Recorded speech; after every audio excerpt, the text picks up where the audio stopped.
And a challenging first opponent here for an LCK rookie. Yeah, I looked, and FenRir had his glasses off again. He was trying to put them on again. Poor guy. Effort's laughing at him the whole time. Maybe the whole situation will, lighten the nerves a little bit, ease the nerves a little bit as we do go into this one. So Varus is going to be banned away. Orianna. I don't think we're going to have as crazy of a situation like we had in our first series where all sorts of things were getting through, like the Rumble, the Varus. Probably just more standard bans. See what the next ban will be here after Varus and the Jarvan. The Rumble, unlikely to be banned by KT Rolster. So they could ban something else. They can even ban like a Xin if they are really wanting to even out the jungle. They'll ban the Karma. I thought they were in a position to say, if you ban Rumble, then we get the Karma, and otherwise, and then look to maybe trade what they prefer, but ultimately they will leave it to Nongshim to likely ban the Rumble. Cassiopeia being banned is pretty interesting, as that's very much a new trend of being first pickable, and I think BDD is a great Cassiopeia player. The Lucian, however, will go to FenRir. I mentioned this before. The pick I associate with him, even though so far this season in his academy squad is 0-2 on the pick. And they also leave over the Ashe and Seraphine. The Ryze will be picked here first by Scout. And then the Ashe will come. I don't think we're going to see a Lucian Seraphine lane, if I had to guess. No. I feel like if you're Nongshim, the option is maybe you take Milio away, but they might just fight fire with fire, get a good bot lane for themselves, and try to get Ashe Seraphine, as you were talking about. I think Ashe Seraphine is playable Or in the Lucian not. lane, but this is a bit of a change-up. A significant change-up, in fact. Bard is available, so I suppose that's what they're thinking about here. Milio will definitely go over to Effort here. Keeping the lane simple, that's for sure. But again, a lot of power in this 2v2, especially into a non-Ashe Seraphine lane. As they're using this time, I think, to think about what they want to do for the counter pick here for BDD. It might just be Anivia, but Anivia Lucian doesn't really spark joy unless you can really hit those walls. Like, if you wall constantly perfectly and set up the Lucian in the mid lane to get those picks, it can work, but it's otherwise kind of risky and your damage profile gets weird. I much prefer this. Which is just a little bit more firepower. You already don't have great engage because you have a Milio comp. This fixes that problem. Yes, the Nami Ezreal. It's kind of rising up a little bit. Yeah. Might just be the choice. It gives you a bit more lane presence compared to something like a Nico, who can do a little bit of damage but doesn't offer a lot of sustain and can sometimes just get collapsed on and die. There's a lot of power with Nami bubble into Lucian, because when you gank the Lucian lane when he's up there, after he dashes, you can place the bubble really wherever you want. It's unique in that way, since it's not like a lined skill shot. If you place it well, you can force a flash, you can get the Lucian knocked up, and then you follow up with the jungler there. So it's very good into Lucian, not to mention, of course, Nami's synergy with every AD carry and how she empowers them and the sustain that's provided. Wukong, Annie, a classic that Nongshim RedForce do not want to experience. So they will ban the Wukong away. Yeah. Wukong piloted to great success by Owner in game number 1 of the first series. Definitely feels very strong on this patch. Vi going to be taken away. I wonder if the Lee Sin also gets taken away from Cuzz. Annie Lee Sin. Tons of pressure. Lee Sin very strong as well on this patch. We'll see if the final ban here is also towards the jungle here for Nongshim RedForce. So the jungle pool might get thinned out pretty heavily here. Will be the Pantheon, which is great into Ezreal. Point and click stun going to connect if you can line it up before the shift goes off. And is great with Lucian Milio in the 3v3 on the bottom side. So, do we ban a strong blind top pick, or we go deeper into the jungle? It's going to be the Gnar. Game 1 drafts fairly predictable here in the LCK. I think the Ezreal Nami was a little bit of a curveball, but otherwise everything here makes sense. Lee Sin, the most flexible jungle pick left available, strong with the Ryze. Yeah. And you got to deny it as well. I think the second they don't ban it and they ban Panth, you just got to take it away. So, what are we picking here? Obviously, you have the jungle answer, but you will have to blind the top lane. And with the Gnar ban, I thought maybe Perfect was just going to play Renekton, but it will ultimately be the Sion ban. So just looking for a bit of a front to back here with the burst damage of the Annie and the Lucian. And the Sion is great into Ezreal poke because it just takes so long to take him out. And with no Lulu here even, they're just looking for the Naafiri pick.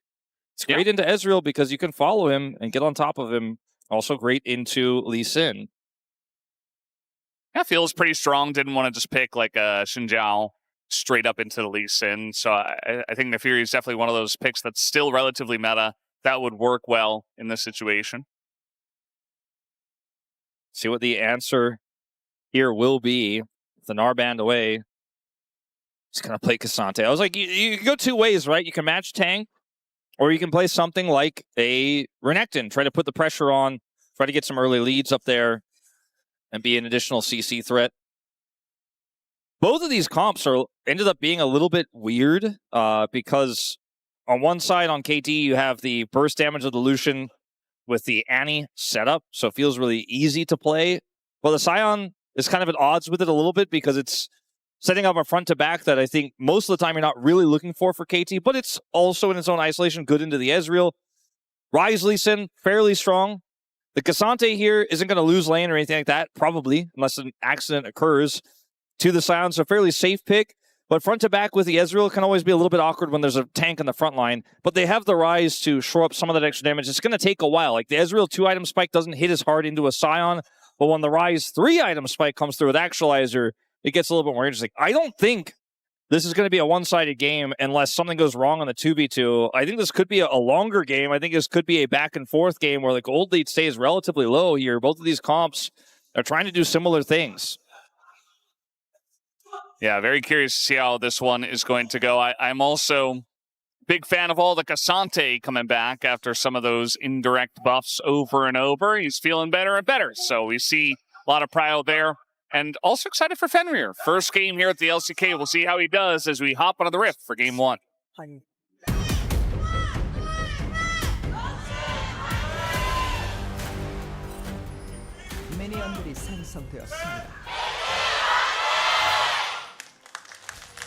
All right, here we go. Game one of match 72. And Lucian is definitely a pick. You know, we saw Peas just like straight up flash on his opponent Lazyfield in game number one.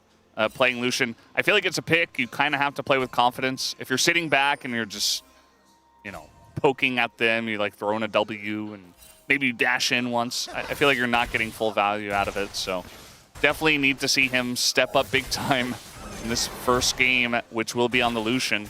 I think that there's a certain simplicity to playing Lucian Milios specifically, as we're going to see Summoners traded. Yeah, not respecting the damage out of Ezreal and Nami just yet, especially with the lethal tempo. Effort and FenRir are going to be pushed out of the lane.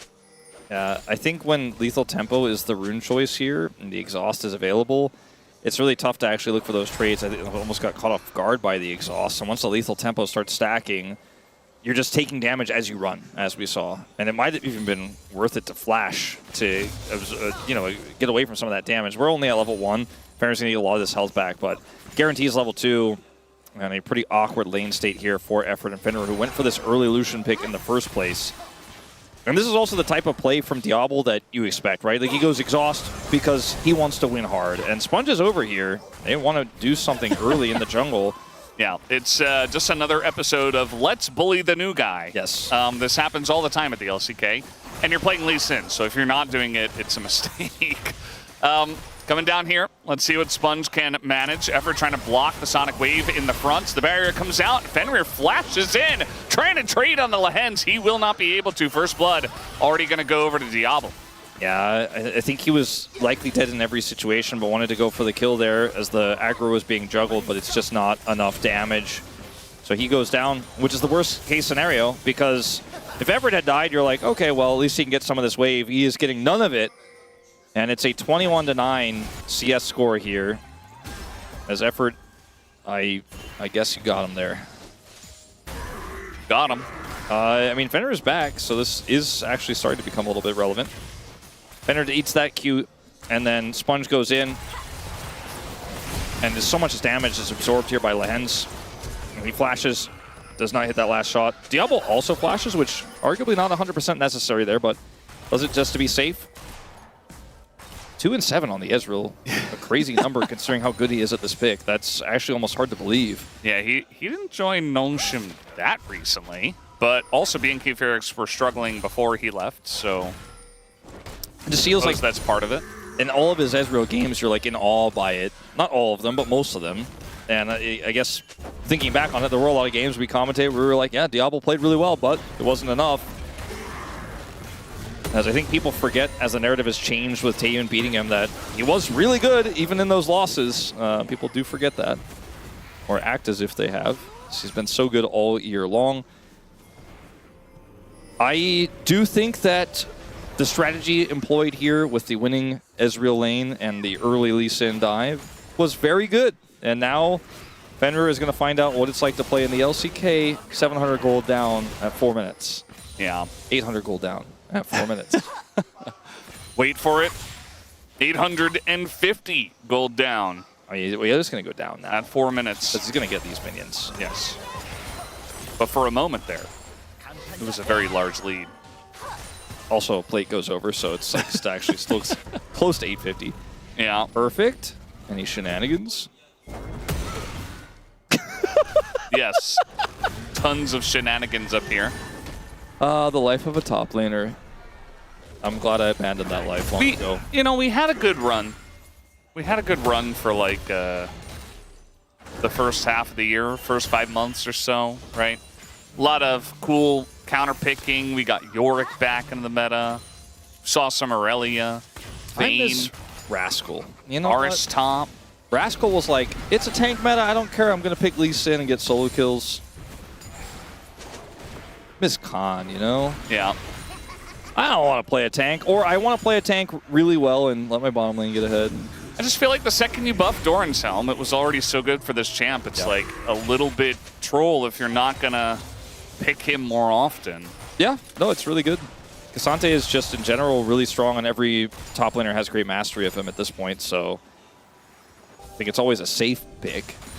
A little bit awkward in this draft, but it is going to, you know, be a solid brick wall that Diable and Scout can play through later.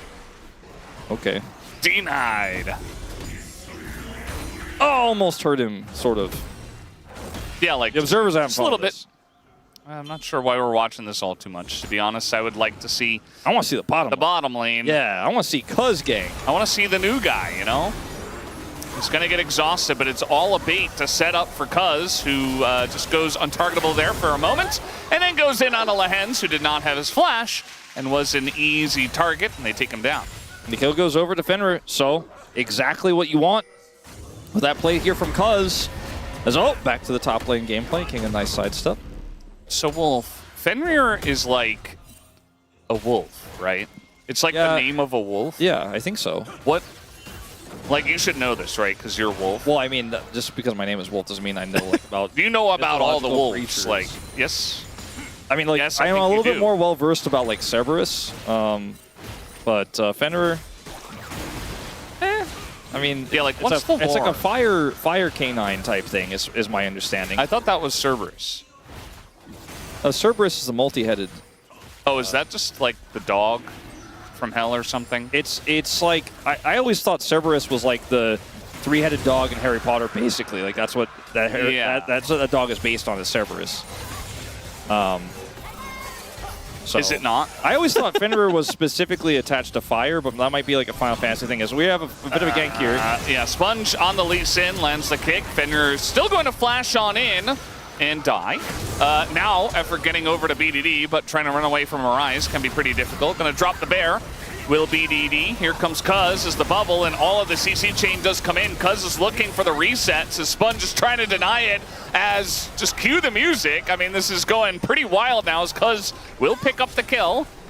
But also BDD did die. Yeah, I think this is definitely pretty heavily in favor of Nongshim here, as see if Cuzz can. At first I was going to say stop these backs, but maybe he doesn't want to. Maybe he would prefer not to interact with them, as I don't know if he likes that 1v2. But they won't commit as FenRir gets back to the lane. And he's 20 CS down. So dog, no dog, fire, no fire. Yeah. He is not going to be that deadly right now. Maybe a little bit long in the tooth, as they say at this moment in time. What? You know the saying "long in the tooth." Who says? I've never heard that before. You've never heard "long in the tooth"? Long in nobody says that. I think you just created this right now. No. Long in the tooth? I want out. I want out of That's not a Valdes' thing. wild FenRir ride, man. I didn't sign up for this. I didn't study my Long mythology in the before I came to LCK today. And anyway, flash forward here from Cuzz wants to get those resets. Tries to outplay Sponge here. FenRir also flashing and still not finding what he was looking for. A bit of a messy one in this fight. As FenRir is down his flash for a second time, and it's a dangerous place to be. Yeah, see, it's an idiom. Be long in the tooth. Old when it's being old. But I thought it was based on like dogs' teeth getting long. And you ever seen like a really old dog's tooth that's like very damaged and yellow and very long? Canine's tooth. He's a little long in the tooth to be wearing a bow tie, don't you think? What a sentence. That's a good example. Thank you for that. So we do have an update from Ox, Daniel Ox Harrison. He said, FenRir is a wolf from Norse mythology, son of Loki. He's massive. Oh, he's Loki's son? Yes. He's massive, a literal big Why dog. is he playing? He's betraying his father by playing for KT Rolster instead of playing for Hanjin Brion. I don't think the age is lying. Wait. I think Ox is lying. All right, Diable's pushing through. It took me a little while to get it just because Roamer's been playing recently. Yeah, no, I know. Like, oh yeah, Loki is on that team. Well, you know, maybe Loki had to take some time off because apparently his son is getting ready to play in the LCK. That's crazy. I didn't know he had a son. Well, the ages don't line up. Yeah. As Exhaust again, and Cuzz is here. Yeah, it's just another bait to try to get in on this one. No flash on Diable. He is so super giga dead. I don't even think the TP is necessary, but BDD does come down and helps out, I suppose. Super giga dead. Yeah. It's kind of like boom boom damage, you know? Yeah, okay. All right, if you just say things more, it just like I think doubles or triples the effect. Yeah, I mean, I see what you mean. Like, you basically mean they had no escape. He wasn't going to get out there no matter what. Like, he's 100% dead. There's, like, no chance for him to survive. Because I think, like, with death, especially in League of Legends, which is literally ones and zeros, it's either you're alive or you're dead. I don't know if you could be, like, more dead than dead. Like, giga dead and dead are the same. But in this case, when he was alive, he was extremely soon to be dead. Yeah. I mean, soon to be is kind of what I meant, you know? It's okay, like, just making sure. He's definitely going to die, you know, as opposed to he's got a chance to escape, which he didn't. He didn't have any chance to escape. No, he so didn't. he was super giga dead. Yeah, he was super giga dead. I see what you mean. Okay, got it. Well, he's, as you said, super giga dead here. I don't know if BDD really needed to do that, but I guess maybe they didn't have vision of Sponge, so he wanted to make sure. He wanted it to be giga omega dead.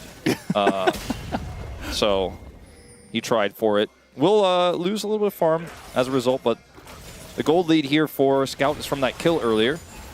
Uh-oh. Oh, BDD. Smart to it. I mean, there's actually a decent amount of vision that Cuzz got in their own jungle. So he's like, well, they're not that deep, so they could be very close. So good respect from BDD. Sponge is here. He's like, now it's my turn to hide where BDD can't see. BDD has vision on the top side, but Kingen's coming down. He's so aware. Yeah, BDD in a lot of trouble, but here does come the Sion. BDD dies so quickly. I mean, the damage they have underneath the turret was actually absurd. As Cuzz is like, well, I'm no FenRir. I'm just a small dog here compared to that, and he's going to have to let him die. Meanwhile, FenRir is going to die in the bot lane, and Diable and Lehends do collect that kill. So, so how dead was BDD in that moment? From your, it was kind of similar. I mean, he didn't have his flash at that moment. I don't believe. I'm pretty sure he didn't. He also knew. Yeah, he did not. He also knew Kingen was coming down. This is also super giga dead. I mean, yeah, it's a little bit less so because he had a little bit of help. But this is like the worst part of this is Perfect actually also commits his ult to try to turn this play around. Like, he's like, maybe I can figure this out because it seems like Kingen is definitely coming, and then because he was proxying, and then he just dies as well. And then FenRir is like, he can't even get to his turret. So I don't really know what's... Everything is a disaster here. Like, the Naafiri can't bail either lane out, even though she was between them. And Cuzz is the only gold lead on the map. Well, powerless in that situation. And KT are looking super giga omega behind. Yeah. At 3,500 gold the deficit here. Wow. That sounds very behind. Yeah. I mean, for this state of the game, it makes sense if you're already 3,000 gold behind. Also, your Lucian is not doing what it's supposed to do. I feel like Ezreal Nami in general can be a decent response, but I don't think it's supposed to be this one-sided. Meanwhile, hey! FenRir picks up kill number 2. All right. I was only 1,600 gold behind. A few more of those. Loki would be proud. Absolutely. I really think Ox was telling a fib earlier. Just don't think the Aegis line up. I don't think that could be possible. Yeah, Loki doesn't seem that long in the tooth. So. No, yeah. Certainly not. He's quite short in the tooth, actually. He's got a short tooth, I would say. Yeah. That's true. Okay, so BDD jumps out of the brush. They get a kill to FenRir. He is getting closer to relevance in this game, but like I said, he's going to need a lot more than that. A few more of those. And this comp can burst people down. Like, it's an Lucian comp here that has the Naafiri, who can, if you get that first kill, obviously kind of pop off in a team fight.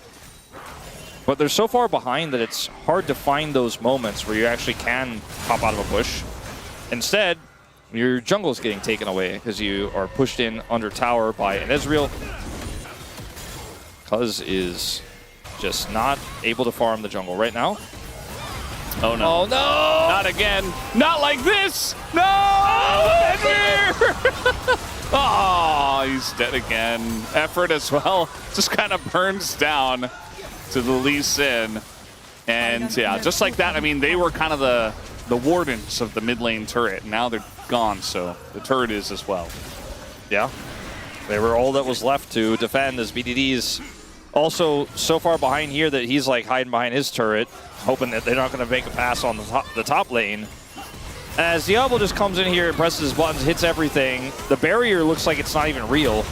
And then Kingen just also pops out, and FenRir is dead. But if he was playing more safe there, he'd be even more behind CS. Like, he'd be like 60 CS down right now. A Flame Horizon might be on the cards. So you got to farm where you can. Like, that's the last bastion of hope. Was like, I got a little turret here, maybe I can... No. They said no, and this game is well and truly off the rails. Lehends, a little bit squishy. They're trying to find kills for FenRir. Yeah,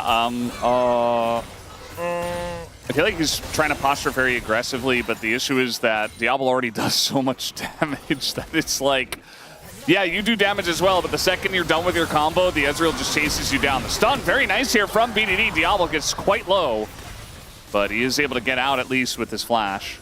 Maybe FenRir is thinking he dangles himself out like a carrot on a stick. Diable might overextend, but he does not get to kill a scout.